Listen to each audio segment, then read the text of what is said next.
मुजफ्फरनगर में बाढ़ के कारण लोग त्राहिमाम त्राहिमाम कर रहे हैं। चारों तरफ पानी ही पानी नजर आ रहा है, जिसका परिणाम स्वरूप हजारों बीघा फसल नष्ट हो चुकी है और बाकी बची हुई फसलें नष्ट होने के कगार पर है।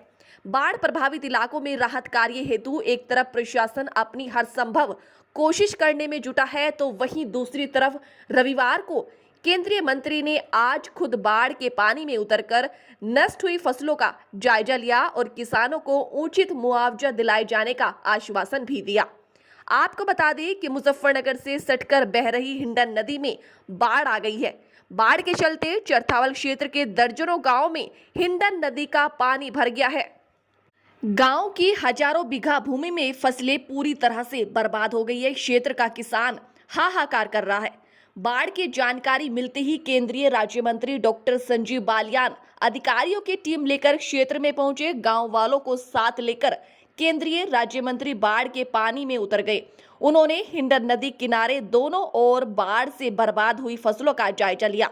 केंद्रीय राज्य मंत्री ने कहा कि वह बर्बाद हुई फसलों का आकलन कराकर मुख्यमंत्री से उचित मुआवजा दिलाने का प्रयास करेंगे।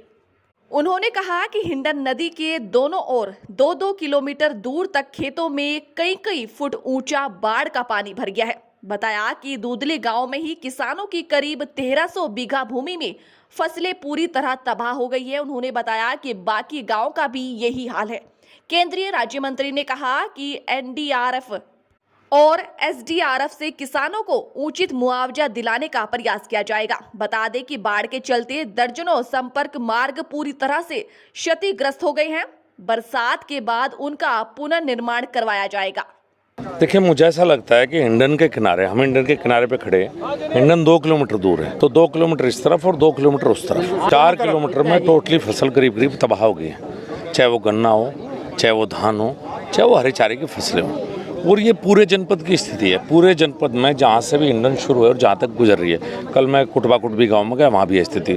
तो अभी मोटे तौर पर आंकलन है कि शायद 1300 बीघे ज़मीन जो फसल खराब हुई हो, तो सिर्फ दूधली गांव के 1300 बीघे बहुत बड़ा रकबा होता है। और अभी हम दूसरे गांव में भी जाएंगे, बुड्ढा खेड़ा जाएंगे, कसौली जाएंगे, तो करीब हिंडन के किनारे बसे हुए सब गाँव की स्थिति यही है।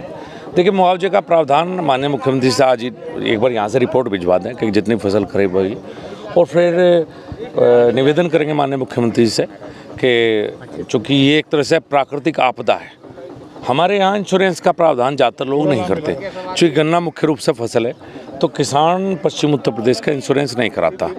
तो एक ही मात्र रास्ता है कि सरकार इसमें SDRF, state disaster relief fund है, या एनडीआरएफ, जो भी प्रावधान है, 33% ज़्यादा अगर फसल है तो उसमें सरकार कर सकती है। तो माननीय मुख्यमंत्री से अनुरोध करेंगे रिपोर्ट भिजवाने के बाद कि वे कम से कम जो किसान प्रभावित हैं, जिनकी फसल पूरी तरह से खराब होगी, उनके लिए कुछ न कुछ सहायता प्रदेश से हो। के सभी विभाग के अधिकारी हैं, एसडीएम भी हैं, जिला कृषि अधिकारी, सीवीओ, सीएमओ, पीडब्ल्यूडी के अधिकारी, प्रधानमंत्री ग्राम सड़क, क्योंकि सड़कें भी टूट गई हैं इस क्षेत्र में, तो सभी अधिकारी हैं। सभी अधिकारी अपनी रिपोर्ट एक बार देख लें ग्राउंड पे क्या स्थिति है, फिर अपनी रिपोर्ट तैयार कर लें, फिर युद्ध स्तर पे लगेंगे। पहले किसान को मुआवजे का प्रयास किया जाएगा, फिर बीमारी ना कोई फैल पाए पशुओं में और मनुष्यों में, जो कि जहाँ पानी रुक जाता है बीमारी की संभावना है। उसके बाद सड़कों का काम है, जो हमारी पीएमजीएसवाई या पीडब्ल्यूडी की सड़कें टूट गई, वो भी दोबारा बनवानी है।